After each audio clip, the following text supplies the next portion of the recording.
अनन्य शरणागति।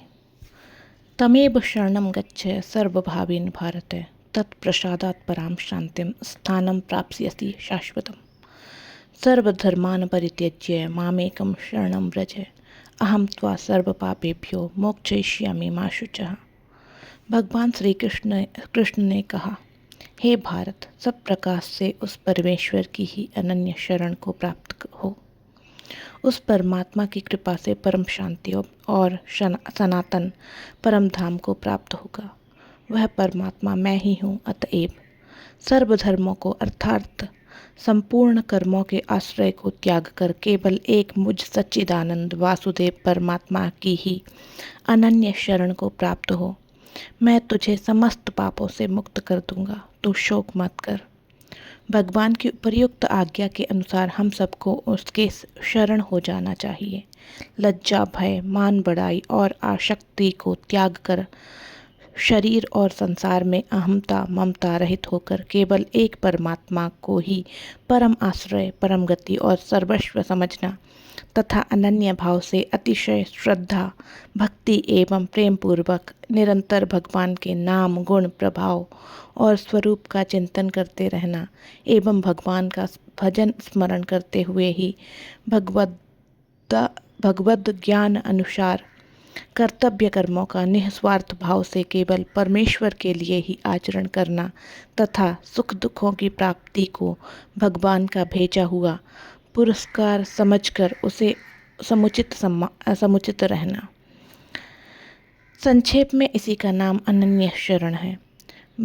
चित्त से भगवान सच्चिदानंद घन के स्वरूप का चिंतन, बुद्धि से सब कुछ नारायण का ही है ऐसा निश्चय, प्राणों से श्वास द्वारा भगवान नाम जप, कानों से भगवान के गुण, प्रभाव और स्वरूप की महिमा का भक्ति पूर्वक श्रवण, नेत्रों से भगवान की मूर्ति और भगवत भक्तों के दर्शन, वाणी से भगवान के गुण, प्रभाव और पवित्र नाम का कीर्तन एवं शरीर से भगवान और उनके भक्तों की निष्काम सेवा, ये सभी कर्म शरणागति के अंदर आ जाते हैं। इस प्रकार भगवत सेवा परायण होने से भगवान में प्रेम होता है। संसार में जिन वस्तुओं को मनुष्य मेरी कहता है वे सब भगवान की हैं। मनुष्य मूर्खता से उन पर अधिकार आरोपण कर सुखी दुखी होता है। भगवान की सब वस्तुएं भगवान के ही काम में लगनी चाहिए। भगवान के कार्य के लिए यदि संसार की सारी वस्तुएं मिट्टी में मिल जाएं तो भी बड़े आनंद की बात है, और उनके कार्य के लिए बनी रहें तो ये भी बड़े हर्ष का विषय है। उन वस्तुओं को ना तो अपनी संपत्ति समझना चाहिए और ना उन्हें अपने भोग की सामग्री ही मानना चाहिए, क्योंकि वास्तव में तो सब कुछ नारायण का ही है। इसलिए नारायण की सर्व वस्तु नारायण के अर्पण की जाती है। यो समझकर संसार में जो कार्य किए जाते हैं वही भगवत प्रेम रूप शरण गति को प्राप्ति का साधन है।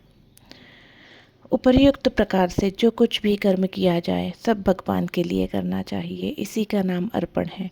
जो कुछ भी हो रहा है सब भगवान की इच्छा से हो रहा है। लीलामय की इच्छा से लीला हो रही है। इसमें व्यर्थ के बुद्धिवाद का बखेड़ा नहीं खड़ा करना चाहिए। अपनी सारी इच्छाएं भगवान की इच्छा में मिलाकर अपना जीवन सर्व तो भाव से भगवान को सौंप देना चाहिए। जब इस प्रकार जीवन समर्पण होकर प्रत्येक कर्म केवल भगवदर्थ ही होने लगेगा, तभी हमें भगवत प्रेम की प्राप्ति हुई है, हम भगवान की शरण होने चले हैं ऐसा समझ आएगा। सच्चिदानंद घन परमात्मा की पूर्ण शरण हो जाने पर एक सच्चिदानंद घन के सिवा और कुछ भी नहीं रह जाता। वह अपार, अचिंत्य, पूर्ण, सर्वव्यापक एक परमात्मा ही अचल अनंत आनंद रूप से सर्वत्र परिपूर्ण है। उस आनंद को कभी नहीं भुलाना चाहिए। आनंद घन के साथ मिलकर आनंद घन ही बन जाना चाहिए।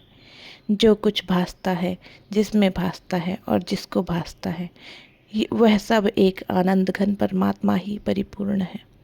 इस पूर्ण आनंद घन का ज्ञान भी उस आनंद घन को ही है।